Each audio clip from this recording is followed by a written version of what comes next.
ಕೇಂದ್ರ ಸರ್ಕಾರದ ಯೋಜನೆಗಳನ್ನು ಸದ್ಬಳಕೆ ಮಾಡಿಕೊಂಡು ಸ್ವಾವಲಂಬನೆಯ ಬದುಕು ಕಟ್ಟಿಕೊಳ್ಳಿ ಸಂಸದ ಎಸ್ ಮನುಸ್ವಾಮಿ. ಚಿಂತಾಮಣಿ ಸಾಮಾನ್ಯ ಕುಟುಂಬದಲ್ಲಿ ಜನಿಸಿದ ಪ್ರಧಾನಿ ನರೇಂದ್ರ ಮೋದಿ ಅವರು ತಂದೆ ಜೊತೆಯಲ್ಲಿ ಚಹಾ ಮಾರಿ 4 ಬಾರಿ ಮುಖ್ಯಮಂತ್ರಿಯಾಗಿ ಭಾರತ ದೇಶಕ್ಕೆ 2 ಬಾರಿ ಪ್ರಧಾನಮಂತ್ರಿಯಾಗಿ ಉತ್ತಮ ಆಡಳಿತ ನೀಡುವಲ್ಲಿ ಪ್ರಪಂಚದಾದ್ಯಂತ ಭಾರತ ದೇಶಕ್ಕೆ ವಿಶೇಷ ಸ್ಥಾನಮಾನ ಕಲ್ಪಿಸಿದ್ದಾರೆ ಎಂದು ಸಂಸದ ಎಸ್ ಮುನಿಸ್ವಾಮಿ ಅವರು ತಿಳಿಸಿದರು. ಚಿಂತಾಮಣಿ ತಾಲೂಕಿನ ಶಿಡ್ಲಘಟ್ಟ ವಿಧಾನಸಭಾ ಕ್ಷೇತ್ರದ ಚಿಲಕಲನೇರುಪು ಹೋಬಳಿ ಕೆಂಚಾರ್ಲಹಳ್ಳಿ ಗ್ರಾಮದಲ್ಲಿ ಹಮ್ಮಿಕೊಂಡಿದ್ದ ಕೇಂದ್ರ ಸರ್ಕಾರದ ವಿಕಸಿತ ಭಾರತ ಸಂಕಲ್ಪ ಯಾತ್ರೆಗೆ ಸಂಸದ ಎಸ್ ಮುನಿಸ್ವಾಮಿ ಅವರು ಚಾಲನೆ ನೀಡಿದರು. ನಂತರ ಕಾರ್ಯಕ್ರಮವನ್ನು ಉದ್ದೇಶಿಸಿ ಮಾತನಾಡಿದ ಅವರು, ಕೇಂದ್ರ ಸರ್ಕಾರ ಜನರಿಗಾಗಿ ಹಲವಾರು ಕಾರ್ಯಕ್ರಮಗಳನ್ನು ಜಾರಿಗೆ ತಂದಿದ್ದು, ಬಡ ಕುಟುಂಬಗಳಿಗೆ ಆರೋಗ್ಯಕ್ಕಾಗಿ ಆಯುಷ್ಮಾನ್ ಭಾರತ್ ಕಾರ್ಡ್, ಕೊರೋನಾ ಸಂದರ್ಭದಲ್ಲಿ 80 ಕೋಟಿ ಕುಟುಂಬಗಳಿಗೆ 10 ಕೆಜಿ ಅಕ್ಕಿ ಉಚಿತವಾಗಿ ವಿತರಣೆ, ರೈತರು ಸಾಲಗಾರರಾಗಬಾರದೆಂಬ ಉದ್ದೇಶದಿಂದ ವರ್ಷಕ್ಕೆ 3 ಕಂತು 6,000 ಹಣ, 15 ಕಂತುಗಳಲ್ಲಿ 30,000 ಹಣ ರೈತರಿಗೆ ನೀಡಿದ್ದಾರೆ. ಯೂರಿಯಾ, ಡಿಎಪಿ, ರಸಗೊಬ್ಬರಗಳಿಗೆ ಸಬ್ಸಿಡಿ ರೂಪದಲ್ಲಿ ರೈತರಿಗೆ ಕೇಂದ್ರ ಸರ್ಕಾರ ನೀಡುತ್ತಿದ್ದು, ರೈತರ ಬೆಳೆಗಳಿಂದ ನಷ್ಟ ಅನುಭವಿಸಿದರೆ ಫಸಲ್ ಬಿಮಾ ಯೋಜನೆ ಮೂಲಕ ಇನ್ಶೂರೆನ್ಸ್ ಒಪ್ಪಿಸುತ್ತಿದ್ದು, ಪ್ರತಿಯೊಬ್ಬ ರೈತರು ಇದರ ಸೌಲಭ್ಯ ಪಡೆದುಕೊಳ್ಳಿ. ಬರಡು ನೆಲ ಅವಿಭಜಿತ ಜಿಲ್ಲೆಗೆ ಜೆಜೆಎಂ ಅಡಿಯಲ್ಲಿ ಅನುದಾನ ಕೇಂದ್ರ ಸರ್ಕಾರ ಬಿಡುಗಡೆ ಮಾಡಿ ಪ್ರತಿ ಹಳ್ಳಿಯಲ್ಲೂ ಪ್ರತಿ ಮನೆಗೂ ಶುದ್ಧ ಕುಡಿಯುವ ನೀರು ಒದಗಿಸುವ ಭರವಸೆಯನ್ನು ಕೇಂದ್ರ ಸರ್ಕಾರ ಮಾಡಿದೆ. ಉಜ್ವಲ ಯೋಜನೆ ಅಡಿಯಲ್ಲಿ ಉಚಿತ ಗ್ಯಾಸ್, ಸ್ವಚ್ಛ ಭಾರತ್ ಅಡಿಯಲ್ಲಿ ಕುಟುಂಬಕ್ಕೆ 1 ಶೌಚಾಲಯ ಎಂದು 18ರಿಂದ 22 ಸಾವಿರ ಅನುದಾನದ ರೂಪದಲ್ಲಿ ಧನ ಸಹಾಯ ಮಾಡಿದ್ದು, ನರೇಂದ್ರ ಮೋದಿ ಅವರ ಸರ್ಕಾರ ಕಸ ವಿಲೇವಾರಿ ಘಟಕಗಳಿಗೆ ಹಣ ಬಿಡುಗಡೆ, ಪಂಚಾಯಿತಿ ಕಟ್ಟಡಕ್ಕೆ ಹಣ ಅನುದಾನ, ಪಿಎಂ ಸ್ವಾನಿಧಿ ಅಡಿಯಲ್ಲಿ ಫುಟ್ಪಾತ್ ವ್ಯಾಪಾರಿಗಳಿಗೆ 10,000 ಸಾಲ ನೀಡುತ್ತಾರೆ.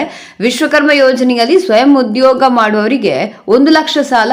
ಹೀಗೆ ಹೇಳ್ತವಾದ್ರೆ ಕೇಂದ್ರ ಸರ್ಕಾರದಿಂದ ನರೇಂದ್ರ ಮೋದಿ ಅವರ ಉತ್ತಮ ಆಡಳಿತ ವಿಶ್ವದಲ್ಲಿ ಅತ್ಯಂತ ವಿಶೇಷ ಸ್ಥಾನಮಾನ ಕಲ್ಪಿಸಿದ್ದಾರೆ ಎಂದ್ರೆ ಅದು ಪ್ರಧಾನಮಂತ್ರಿ ನರೇಂದ್ರ ಮೋದಿ ಅವರು. ಹಾಗಾಗಿ ಪ್ರತಿಯೊಬ್ಬರೂ ಕೇಂದ್ರ ಸರ್ಕಾರದ ಯೋಜನೆಗಳನ್ನು ಸದ್ಬಳಕೆ ಮಾಡಿಕೊಂಡು ಸ್ವಾವಲಂಬನೆಯ ಬದುಕು ಕಟ್ಟಿಕೊಳ್ಳಿ ಎಂದು ಸಾರ್ವಜನಿಕರಿಗೆ ಅರಿವು ಮೂಡಿಸಿದ್ರು. ಇದೇ ಸಂದರ್ಭದಲ್ಲಿ ಸಂಸದರು ಅರ್ಹ ಫಲಾನುಭವಿಗಳಿಗೆ ಆಯುಷ್ಮಾನ್ ಭಾರತ್ ಕಾರ್ಡ್ಗಳು, ಗ್ಯಾಸ್ ಸಿಲಿಂಡರ್, ಸ್ಟವ್ಗಳನ್ನು ವಿತರಣೆ ಮಾಡಿದರು ಮತ್ತು ಡ್ರೋನ್ ಮೂಲಕ ರೈತರ ಬೆಳೆಗಳಿಗೆ ಔಷಧಿಗಳನ್ನು ಸಿಂಪಡಣೆ ಮಾಡುವ ಪ್ರಾತ್ಯಕ್ಷತೆಯ ಕಾರ್ಯಕ್ಕೆ ಸಂಸದರು ಚಾಲನೆ ನೀಡಿ ಪರಿಶೀಲನೆ ನಡೆಸಿದರು. ಕಾರ್ಯಕ್ರಮದಲ್ಲಿ ಕೇಂದ್ರ ಆರೋಗ್ಯ ಶಾಖೆಯ ಕಾರ್ಯದರ್ಶಿ ಐಎಎಸ್ ಅಧಿಕಾರಿ ಆಸೀಸ್, ಗ್ರಾಮ ಪಂಚಾಯತ್ ಅಧ್ಯಕ್ಷ ಗಣೇಶ್ ರೆಡ್ಡಿ, ಬಿಜೆಪಿ ಮುಖಂಡರಾದ ಶ್ರೀಕರ್ ರಾಮಚಂದ್ರ ಗೌಡ, ಜಿಎನ್ ವೇಣುಗೋಪಾಲ್, ಆನಂದ್ ಗೌಡ, ಜಿಲ್ಲಾ ಕ್ಷಯರೋಗ ತಜ್ಞೆ ಡಾಕ್ಟರ್ ರಮಾ, ಪಿಡಿಒ ಮಲ್ಲಿಕಾರ್ಜುನ್, ಸದಸ್ಯರಾದ ವೆಂಕಟರೆಡ್ಡಿ, ರಾಮಚಂದ್ರ, ಭಾಸ್ಕರ್, ಚಿರತೆ ಪಂಚಾಯತ್ ಸಿಬ್ಬಂದಿ, ಅಧಿಕಾರಿಗಳು ಉಪಸ್ಥಿತರಿದ್ದರು. ಸನ್ಮಾನ್ಯ ನರೇಂದ್ರ ಮೋದಿಯವರು ಯಾರ್ಯಾರು Aadhaar card, ration card, voter ID, footpath ಅಲ್ಲಿ ಹಣ್ಣು, ತರಕಾರಿ, ಸೊಪ್ಪು ಇದನ್ನೆಲ್ಲ ಮಾರ್ತಾರೆ. ಯಾರ್ಯಾರು ಈ ಚಪ್ಪಲಿ ಅಂಗಡಿ ಇಟ್ಕೊಂಡಿರ್ತಾರೆ, ಕೆಲವರು ಕುಲ್ಮೆ ಅಂಗಡಿ ಇಟ್ಕೊಂಡಿರ್ತಾರೆ, ರೈತರು ಬೇಕಾಗಿರ್ತಕ್ಕಂಥ ವಸ್ತುಗಳನ್ನ ಇಟ್ಕೊಂಡಿರ್ತಾರೆ, ಇವನ್ನೆಲ್ಲ ಇಟ್ಕೊಂಡಿರ್ತಕ್ಕಂಥ ಪೆಟ್ಟಿ ಅಂಗಡಿ, ತಳ್ಳ ಗಾಡಿಗಳವ್ರಿಗೆ ಇವ್ರಿಗೆಲ್ಲ ಈ ಡಾಕ್ಯುಮೆಂಟ್ಸ್ ಇಸ್ಕೊಂಡು ಅಲ್ಲಿರ್ತಕ್ಕಂಥ ಪುಸ್ತಕ ಅವ್ರು ಹಾಕಿರೋದು ಇಲ್ಲ, ಡಾಕ್ಟರ್ ಸುಧಾಕರ್ ಅವ್ರಿಗೂ ಹಾಕಿರೋದವ್ರೆ, ಮಾಜಿ ಮುಖ್ಯಮಂತ್ರಿ ಸುಧಾಕರ್ಗೂ ಹಾಕಿರೋದವ್ರೆ, ಪ್ರದೀಪ್ ಈಶ್ವರ್ಗೂ ಹಾಕಿರೋದು ಅವರೇ. ನಿಮ್ಗೂ ನಮ್ಗೂ ಎಲ್ಲಾರ್ಗೂ ಸನ್ಮಾನ್ಯ ನರೇಂದ್ರ ಮೋದಿ ಅವರು ಫ್ರೀ ಆಗಿ, ಒಂದ್ ವೇಳೆ ಅಮೆರಿಕ ರಷ್ಯಾದಲ್ಲಿ ಒಂದೊಂದು ಇಂಜೆಕ್ಷನ್ಗೆ 5,000 10,000 ಅಂತ ಹೇಳ್ಬಿಟ್ಟು ಹೇಳ್ಯಾರ ಫಿಕ್ಸ್ ಮಾಡಿದ್ರೆ ನಮ್ಮಲ್ಲಿ 3/4 ಜನ ಹಾಕ್ಸ್ಕೊತಾ ಇಲ್ಲ, ಸ್ಮಶಾನ ಆಗ್ಬಿಡೋದು. ಅರ್ಥ ಆಯ್ತು? ಅದಕ್ಕೋಸ್ಕರ ಸನ್ಮಾನ್ಯ ನರೇಂದ್ರ ಮೋದಿ ಅವರು ದೇಶದ ಜನ ಎಲ್ಲಾರನ್ನೂ ನಾವು ಕರೋನಾ ಮುಕ್ತರಾಗಿ ನಾವು ಉಳಿಸ್ಕೊಬೇಕಂತ ಹೇಳ್ಬಿಟ್ಟು ಹೇಳಿ ನಿಮ್ಗೆ ಟೈಮ್ಗೆ ಏನೇನ್ ಬೇಕು ಇದನ್ನೆಲ್ಲ ಕೊಟ್ಟು ಯೋಜನೆಗಳನ್ನು ಕೊಟ್ಟಿರ್ತಕ್ಕಂಥ ಸನ್ಮಾನ್ಯ ನರೇಂದ್ರ ಮೋದಿ ಅವ್ರಿಗೆ ನೀವು ಧನ್ಯವಾದಗಳನ್ನ ಹೇಳೋದಕ್ಕೆ ಇಷ್ಟಪಡ್ಬೇಕು. ಅದೇ ರೀತಿಯಲ್ಲಿ ನೀವು ನೋಡಿದಿರಿ ಅಂಗನವಾಡಿಗಳಲ್ಲಿ ಮಾತೃವಂದನ ಮತ್ತೆ ಪೋಷಣ್ ಅಭಿಯಾನ, ಇದರಲ್ಲಿ ಯಾರ್ಯಾರು ಬಾಳಂತಿಗಳಿರ್ತಾರೆ, ಗರ್ಭಿಣಿಯರು ಇರ್ತಾರೆ, ಅವರಿಗೆ ಸನ್ಮಾನ್ಯ ನರೇಂದ್ರ ಮೋದಿಯವರು ಈ ದೇಶದಲ್ಲಿ ಯುವಕರ ಸಂಖ್ಯೆ 60% ಇದೆ. ಈಗ ಹುಡ್ತಾ ಇರ್ತಕ್ಕಂಥ ಮಗುನು ಆರೋಗ್ಯ ನಾವು ಕಾಪಾಡಬೇಕು. ಇಲ್ಲ ಅಂದ್ರೆ ಗೊತ್ತಲ್ಲ, 300 ಗ್ರಾಮು 400 ಗ್ರಾಮು 500 ಗ್ರಾಮ್ ಮೋದಿಯವರು ಮತ್ತೊಮ್ಮೆ ಪ್ರಧಾನಮಂತ್ರಿ ಆಗ್ಬೇಕಾ ಬೇಡ? ಜೋರಾಗಿ ಆಗ್ಬೇಕಾ ಬೇಡ? ಆಗ್ಬೇಕಂದ್ರೆ ಈ ಯೋಜನೆಗಳನ್ನ ಚಾಚು ತಪ್ಪದೆ ಅಧಿಕಾರಿಗಳು ಡೆಲ್ಲಿಯಿಂದನೂ ಬಂದಿದ್ದಾರೆ. ನಮ್ಮ ಇವರು ಆಶೀಶ್ ಅವರು ಏನಕ್ಕಂದ್ರೆ ಮೋದಿಯವರು IAS ಅಧಿಕಾರಿಗಳನ್ನ ಅವರು ಹೆಲ್ತ್ ಡಿಪಾರ್ಟ್ಮೆಂಟ್ ಅಲ್ಲೇ ಇರ್ತಕ್ಕಂಥವ್ರು. ಆಶೀಶ್ ಹೆಲ್ತ್ ಡಿಪಾರ್ಟ್ಮೆಂಟ್ ಅಲ್ಲಿಂದ ಇಲ್ಲಿಗೆ ಬಂದಿರೋದು ಏನಕ್ಕಂದ್ರೆ ಇದನ್ನ ಸರಿಯಾಗಿ ಮಾಡ್ತಾ ಇದಾರ ಇಲ್ಲ ಅಂತ ನೋಡಕ್ಕೆ. ಇದರಲ್ಲಿ ರಾಜಕಾರಣ ಮಾಡ್ಕೊಡ್ದು ಇಲ್ಲೇನಪ್ಪ ಹಂಗೈತೆ ಹಿಂಗೈತೆ ಅದೈತೆ ಇದೆ ಅಂತ ಇದೆ. ನಾವಾಗ್ಲಿ ನೀವಾಗ್ಲಿ ಯಾರೇ ಆಗ್ಲಿ ನಾವೆಲ್ಲ ಸೇರಿ ಕೈ ಜೋಡಿಸಿ ಈ ಸ್ಕೀಮ್ಗಳನ್ನ ಜನಕ್ಕೆ ಕೊಡಬೇಕು. ನಿಮ್ಮ ಬ್ಯಾಂಕ್ಗಳಿಗೆ ಬಂದಾಗ ಇಂಪ್ಲೂಯೆನ್ಸ್ ಕರ್ಕೊಂಬನ್ರಿ, ಅವ್ರನ್ನ ಕರ್ಕೊಂಬನ್ರಿ, MP ಅವ್ರ ಕೈನಲ್ಲಿ ಹೇಳ್ಸಿರಿ, MLA ಅವ್ರ ಕೈನಲ್ಲಿ ಹೇಳ್ಸಿರಿ. ದಯವಿಟ್ಟು ಆ ಕೆಲಸಗಳನ್ನ ಮಾಡಕ್ ಹೋಗ್ಬೇಡ್ರಿ. ನೀವು ಮನ್ಸು ಮಾಡಿರಿ, ನಿಮ್ಮ ಮನೆಯಿಂದ ಏನ್ ಕೊಡೋಂಥದ್ದೇನಿಲ್ಲ. ನರೇಂದ್ರ ಮೋದಿ ಅವರು ಶೂಟಿ ಹಾಕಿದ್ದಾರೆ ನಿಮ್ಗೆ ಅಲ್ವಾ? ನಿರ್ಮಲಾ ಸೀತಾರಾಮನ್ ಅವ್ರು ನಿಮ್ಗೆ ಡೈರೆಕ್ಷನ್ ಕೊಟ್ಟಿದ್ದಾರೆ, ಎಲ್ಲರಿಗೂ ಲೋನ್ ಕೊಡ್ರಿ ಅಂತೇಳಿ. ದಯವಿಟ್ಟು ಇದನ್ನ ಕೊಡೋಂತ ಕೆಲಸಗಳು ಮಾಡಿದ್ರೆ ನಮ್ಮ ಹೆಣ್ಮಕ್ಳು ಇರ್ಲಿ ಗಂಡು ಮಕ್ಳು ಇರ್ಲಿ ಅವ್ರ ಜೀವನ ಅವರು ರೂಪಿಸ್ಕೊಂತಾರೆ.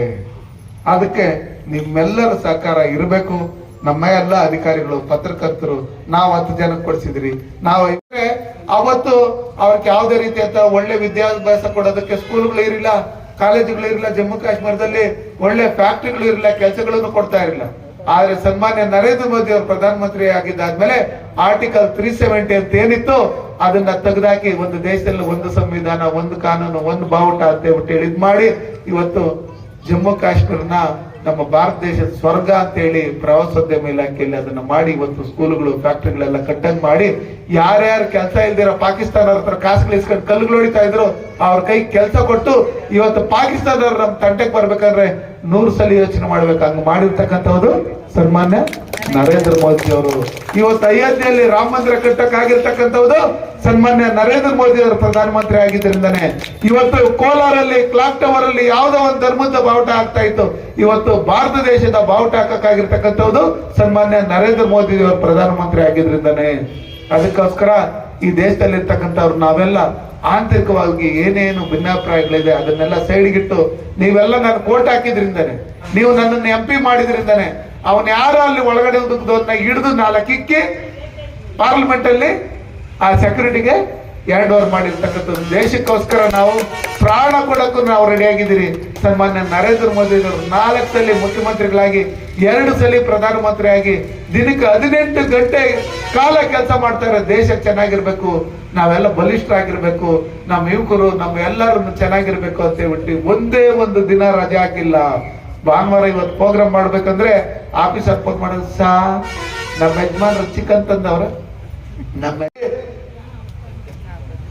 ಯಾವುದೇ ಸರ್ಕಾರಿ ಕಾರ್ಯಕ್ರಮಗಳನ್ನ ಮುಂದೂಡದೆ ಪೋಸ್ಟ್ಪೋನ್ ಮಾಡ್ದಿರ ಬೆಳಗ್ಗೆ 8 ಗಂಟೆಗೆ ಅವ್ರ ಕುಟುಂಬದವ್ರಿಗೆ ಮಾತ್ರ ಹೇಳಿ ಹೋಗಿ ಸರ್ಕಾರಿ ಆಂಬುಲೆನ್ಸ್ ಕೇಳಿ ಇವರು ಹೋಗಿ ಅವರ ತಾಯಿ ಅಂತ್ಯ ಸಂಸ್ಕಾರದಲ್ಲಿ ಪಾಲ್ಗೊಂಡು ಹೆಗಲು ಕೊಟ್ಟು ಅವ್ರನ್ನ ದಫನ್ ಮಾಡಿ ಮತ್ತೆ 12 ಗಂಟೆಗೆ ವೆಸ್ಟ್ ಬೆಂಗಾಲ್ ಅಲ್ಲಿ ಸರ್ಕಾರಿ ಕಾರ್ಯಕ್ರಮಕ್ಕೆ ಹೋಗ್ತಾರಂದ್ರೆ ಅಂತ ಪ್ರಧಾನ ಮಂತ್ರಿಗೆ ನಾವು ಕೋಟಿ ಕೋಟಿ ಧನ್ಯವಾದಗಳನ್ನು ಹೇಳಿದ್ರು ಕಡಿಮೆ. ಅದಕ್ಕೋಸ್ಕರ ಈ ದೇಶ ಬಲಿಷ್ಠತೆ, ಈ ದೇಶದ ಭದ್ರತೆ, ಈ ದೇಶ ಸ್ವಾವಲಂಬಿ ಆಗ್ಬೇಕನ್ನೋ ನಿಟ್ಟಿನಲ್ಲಿ ಅವ್ರೇನು ಹಗಲು ಇರಲು ಕೆಲಸ ಮಾಡ್ತಾ ಇದ್ರೆ ಅಧಿಕಾರಿಗಳು ನಮ್ಮ ಮೇಲೆ ಎಲ್ಲ ಜವಾಬ್ದಾರಿ ಇಟ್ಕೊಂಡು ನಮಗೆ ಕೊಟ್ಟಿರ್ತಕ್ಕಂಥ ಏನು ಈ ಕಾರ್ಯಕ್ರಮ ಇದೆ ಅದನ್ನ ಯಶಸ್ವಿ ಮಾಡೋಂಥ ನಿಟ್ಟಿನಲ್ಲಿ ನಾವು ನೀವೆಲ್ಲ ಸೇರಿ ಕೆಲಸ ಮಾಡೋಣ. ಈಗ ನಿಮ್ಮನ್ನ ಕುರಿತು